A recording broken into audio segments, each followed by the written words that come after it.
Hey guys, now you can follow me on Facebook. Just go to facebook.com/UltraMaximusReviews.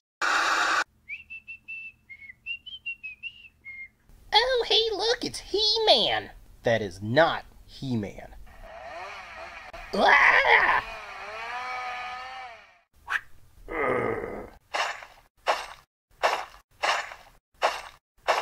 That is disgusting.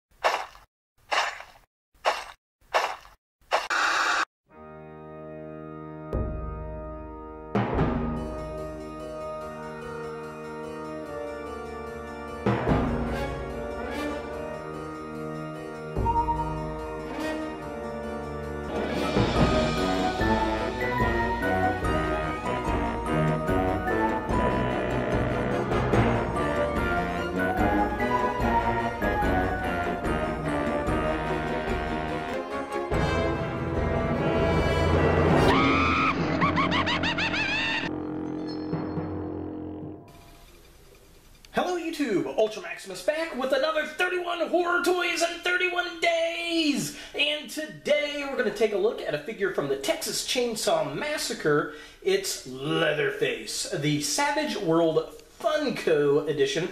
If you don't know what this is, the Savage World is Funko's new line of action figures where they kind of retrofit characters back to a 1980s He-Man and the Masters of the Universe style. They have previously done it with the Mortal Kombat series, which I really liked, and they came out with this horror line just in time for Halloween. So I was really excited about that. I found this Leatherface figure at my local Think Geek in the Greenwood Park Mall, and I'm really digging him. So let's go ahead and take a look at the packaging. And here we have Leatherface in the packaging, and while he's not my most favorite of the line as far as characters go, the figure definitely piques my curiosity because he's got an interchangeable hand for a mallet and a chainsaw, and that really reminds me of Trapjaw from the Masters of the Universe, so that's definitely very cool. It says Savage World up here, it says Texas Chainsaw Massacre, we got Leatherface, we get this really cool Halloween tree motif in the background, really tall cardstock, which I think kind of goes back to the Masters of the Universe. I can't remember, it's been so long ago since I've had one of those in box. But yeah, definitely kind of cool. Just kind of a close-up. It says Savage World. It's got the Texas Chainsaw Massacre. There we have Leatherface. Very cool. It says Funko down at the bottom. Back of the packaging. Now we don't have a write-up or anything. It's just got the other figures in the line. This figure retailed for $14.99 at ThinkGeek. It was the same price at GameStop. You know, they're owned by the same group, but that, you know, that's a little bit more than the Mortal Kombat figures. But I think these are more popular because they sold out a lot quicker. Huge shout out to the ThinkGeek store there in the Greenwood Mall for helping me track down some of these others at GameStop. I really do appreciate that. And yeah, here are the other figures in this line, and I have done a review on all of them, so definitely go check them out.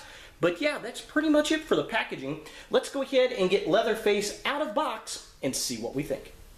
So here we have Leatherface out of the packaging, and I gotta say there's some things I really like about this figure and some things that are pretty disappointing. First and foremost, I gotta say that his legs are super wobbly, which is very unfortunate. It doesn't really hamper how he stands because of the way it's designed, but I'm afraid over time it's just going to get really loose and just fall over.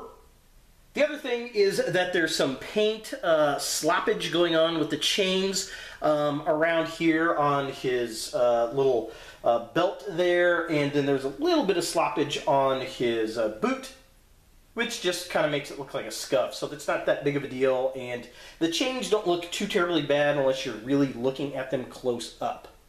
Now the big play gimmick with Leatherface here is he's got his interchangeable hands, which is really cool. I do like the idea, but the problem is really this chainsaw, not the mallet per se. This one's really nice and works well. But the problem that I have found is that this one right here It's very, very tight, and I'm afraid that the chainsaw could actually snap off because this is a very brittle plastic. And if you can see, it's got 2 points. It's not one solid piece that is molded onto the little wooden stub, which is very, very scary. So when you're taking this on and off, make sure that you grab a hold of the stub itself and not the chainsaw, as you will very likely snap the chainsaw off. Let me go ahead and get this thing. As you can see, that thing is super, super tight, so be aware of that. Now, the mallet actually snaps on really, really easy, which is nice. I do appreciate that. As you can see, you got to really kind of tilt him back a little bit to get him to stand proper. Come on, buddy. See, this is where these legs are kind of weird and goofy. If I can get him to balance right, there we go. So yeah, you got to get him to balance properly because those legs, they're just a little wobbly. Now, not all the figures are like that. It's just this particular one, and it's probably a QC issue on this particular figure. But be aware of that. Now, as far as articulation goes on this guy, his head moves back and forth. His arms move up and down like this. You can twist this around because it's on a ball joint. He has a twist at the waist, which is nice, and then his legs do move around. They come off of the ball joint. Like that, which is very annoying, and that's really about it as far as the articulation goes on this guy. That's pretty much it for articulation on him. But keep in mind, this is supposed to be like an old school Masters of the Universe toy, and they don't have articulation. So taking a closer look at the figure itself, I think they did a pretty good job with this guy. I like the mask. I like the stitching on it. He's got kind of square eyes, which is a little bit weird. His flesh tone is a bit shiny, but I mean, it's an 80s toy type look. I like the brown on the little leather apron. I think that's nice and flat, looks very leathery. He's very muscular. He's got nice and poofy hair, kind of a la Dragon Ball Z. It looks very similar to the Michael Myers, but it is a different sculpt. And all the blood splattering they've got on him is very, very nice, very gory and cool. Overall, I mean, it looks pretty good. It's not as creepy as most Leatherfaces, but it works for me.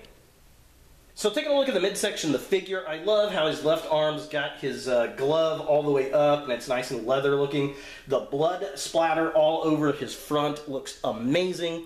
I like how he's got the hook chain belt. That's very nice. The apron goes down, and he's got kind of the little fur cod piece. The chainsaw, very cool looking. Love the detail. Love the arm with the brace around it. Reminds me a lot of Ash from the Evil Dead. We get the fur sculpt around on his little waist piece, and he's got the chain belt, which is very, very nice. And then, of course, he's got his little hammer here. If I could get it to focus in on it. Let's see here. Is it going to focus? Focus!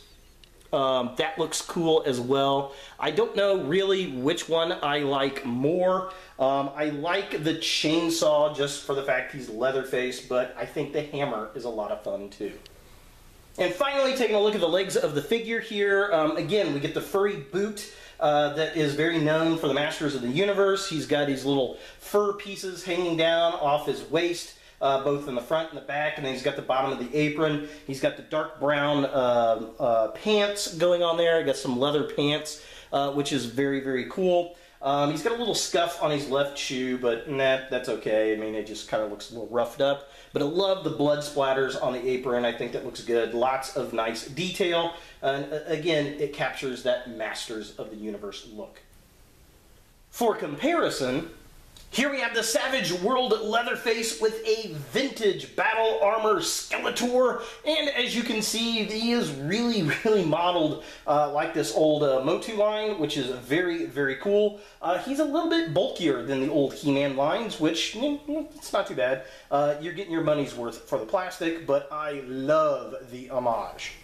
So is the Savage World Leatherface something that you want in your horror collection? Well, if you don't like this Motu style of figure, then you're not going to like this set. But if you're a Leatherhead completist, this might be something that you want to pick up. If you do like this design of action figure, I really like this one because it reminds me of Trapjaw with the switch out hands. The problem I have with this particular figure is that the legs are very, very loose. I'm going to try to get some floor polish and fix the wobble on that, but it's unfortunate that they are loose. Also, be aware of that, you know, the chainsaw, it's very tight, at least mine is, on the ball joint, and it feels like you could snap the chainsaw off very easily, so be sure to grip it by the wooden base. The wooden mallet is very cool. It goes on and off, and it's very, very stable. I don't think there's ever going to be an issue with that particular mallet.